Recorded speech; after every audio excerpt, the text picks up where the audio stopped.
تو اللہ کا نام لے کر جو بڑا مہربان نہایت رحم والا ہے۔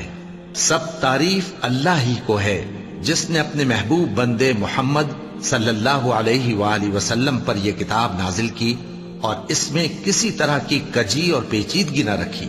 بلکہ سیدھی اور سلیس اتاری تاکہ لوگوں کو عذاب سخت سے جو اس کی طرف سے آنے والا ہے ڈرائے، اور مومنوں کو جو نیک عمل کرتے ہیں خوشخبری سنائے کہ ان کے لیے ان کے کاموں کا نیک بدلہ یعنی بہشت ہے جس میں وہ ہمیشہ رہیں گے، اور ان لوگوں کو بھی ڈرائے جو کہتے ہیں کہ اللہ نے کسی کو بیٹا بنا لیا ہے۔ ان کو اس بات کا کچھ بھی علم نہیں اور نہ ان کے باپ دادا ہی کو تھا۔ یہ بڑی سخت بات ہے جو ان کے منہ سے نکلتی ہے، اور کچھ شک نہیں کہ یہ جو کچھ کہتے ہیں محض جھوٹ ہے۔ اے پیغمبر،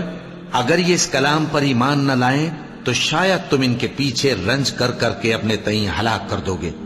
جو چیز زمین پر ہے ہم نے اس کو زمین کے لیے زینت بنایا ہے تاکہ لوگوں کی آزمائش کریں کہ ان میں کون اچھے عمل کرنے والا ہے، اور جو چیز زمین پر ہے ہم اس کو نابود کر کے بنجر میدان کر دیں گے۔ کیا تم خیال کرتے ہو کہ غار اور لوح والے ہماری نشانیوں میں سے عجیب تھے؟ جب وہ نوجوان غار میں جا رہے تو کہنے لگے کہ اے ہمارے پروردگار، ہم پر اپنے ہاں سے رحمت نازل فرما اور ہمارے کام میں درستی کے سامان مہیا کر۔